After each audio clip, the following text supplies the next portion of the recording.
Hello friends, now we will see the next category of a drug, that is anti-anginal drugs, the drugs which are used in angina pectoris. Learning outcomes for this chapter will be, upon completion of these two sessions, the learners will be able to define and describe the angina pectoris, what do you mean by angina pectoris and what are the various types. Then they can differentiate between different types of angina. You can also classify the drugs which are used in angina pectoris, predict the pharmacotherapy of the angina, and you can explain the mechanism of various anti-anginal drugs. Now, very first we will see what is angina pectoris. Angina is nothing but a transient ischemia of a myocardium without permanent damage. So there is no damage to the myocardium. Okay, so this is the main feature of the angina pectoris. Transient ischemia. There is a ischemia, but though no permanent damage to the myocardium. And if the same thing happens with the damage and there is a death to the patch of myocardium, then it is considered as a heart attack. And these two, both the condition will lead to the lack of oxygen to the myocardium.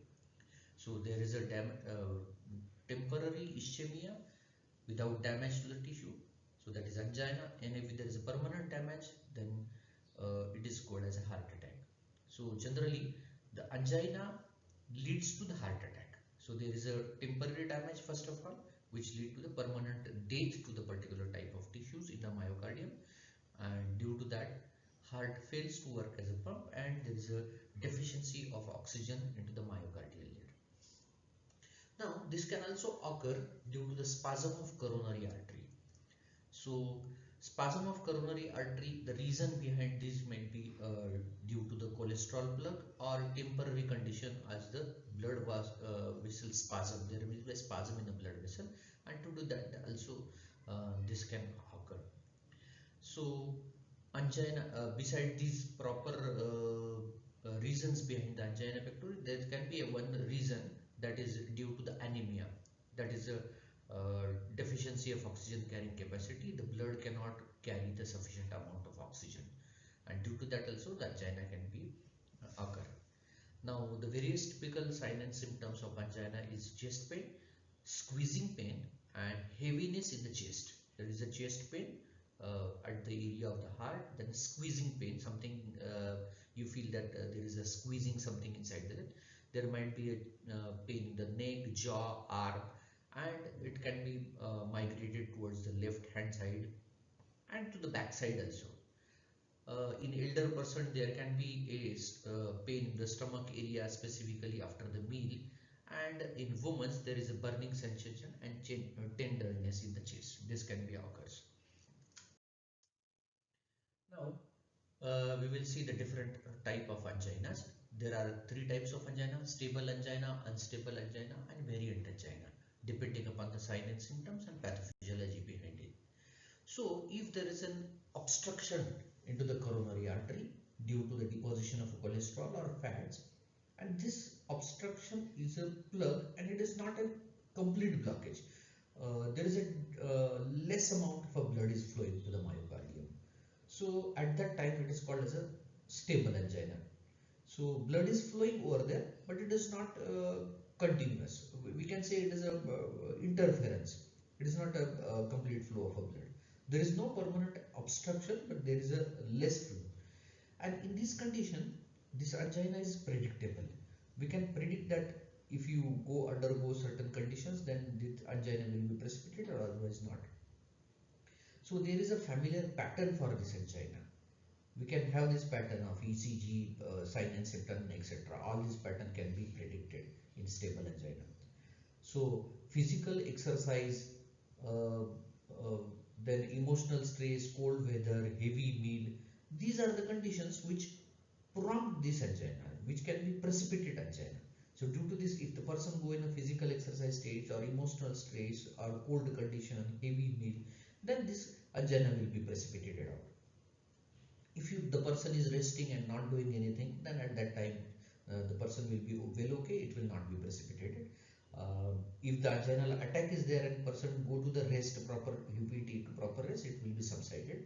And these kind of angina respond well to the medication. Vasodilators, if they are given, then the person will be recovered well.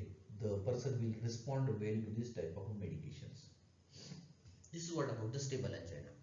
Then what is unstable angina? Actually, stable angina is converted to unstable angina. So if there is a plug and if it is a partial, then it is a stable angina. But what happens, that plug rupture, and due to that there is accumulation of RBC and clot formation. And due to the narrowing of that narrow artery will now clog down. So there is a completely blockade of that coronary artery, and this is nothing but your unstable angina now. Now when that plug will burst, when the clot will form, and where there will be plug formation, that is, we don't know that. So therefore it is unpredictable. So it is also called as unpredictable angina. Even it can occur at the rest. It is not necessary that person will go at the rest and it will not occur. It will occur also at the rest. So there is no pattern of a pain. Here we can predict the pattern of the pain when there is no pattern of the pain. More severe it is, lasts for the longer if there is, and does not respond to the rest of medication. Once the plug is formed, the arteries is clogged, they will not respond. Vasodilator even cannot dilate, remove that plug. So it has to take the time to dissolve that plug, and then only it will be. So immediately you will not get any relief from the medication or rest. So it is one of the type of medical emergency. Unstable angina is medical emergency. And there is a severe depression of ST segment. This is one of the typical side. There is also a depression of ST segment in stable angina, but it is to the lesser extent, whereas in the unstable angina it is more extent. Then there is a third type of angina, which is called as a variant angina. It is a vascular spasm. Actually here in first two categories there is a plug formation, but here there is a constriction of a blood vessel. There is spasm due to the oversympathetic tone or something like that way. And this can also occur at the rest, and specifically it more occurs at the night. So this can be triggered by the emotional stress, smoking, or use of drugs like cocaine. And due to the vascular spasm, there is a deficiency of oxygen to the myocardium, and there can be precipitation of angina. So it is again a severe type of angina. It is a medical emergency again, but the main reason, the main highlight of it is that it responds well to the medication. If you give the drugs which will reduce the spasm, that will be recovered. In previous two, there is a stable or unstable angina. There is a depression of ST segment, but here there is an elevation of ST segment. And provocation tests like ergonovine or acetylcholine can differentiate between. So in first two, there is a plug formation, temporary or partial, and complete plug formation. And in the third, there is a invariant angina. There is a spasm of the blood vessel. So you can see here at the bottom, I have given you the different type of patterns of ECG. In first, there is a inversion of a T wave and depression of the ST segment here. Here in the stable angina it is a little bit less. In the unstable angina there is an inversion of ST segment and severe depression of ST segment over here, whereas in variant angina there is elevation over here. You can see this ST line is elevated rather than depression. So as far as detection of the angina pectoris is concerned, there are main three types of ways by which the angina pectoris can be detected. Number one is electrocardiogram by ECG. Also it can be detected like ST segment depression or elevation. Stress test can be done, and imaging techniques, that is called as angio. Now next to it is anti-anginal drugs. So there are 5 basic type of drugs from the anti-anginal: nitrates and nitriles, beta blockers, calcium channel blockers, potassium channel blocker, and fatty acid oxidation inhibitor. The very first category we will see the nitrates. Nitrates are the compounds which comprises of nitroglycerin, glyceryl trinitrate, amyl nitrate. In this category, amyl nitrate is highly volatile kind of a compound, whereas the nitroglycerin and glyceryl trinitrate can be formulated as a tablet.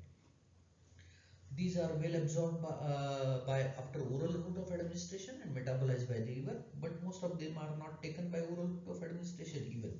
So it is not necessary that they will be taken. They are generally given by the sublingual route of administration, and due to sublingual route of administration, their first pass metabolism is avoided and the bioavailability is very high.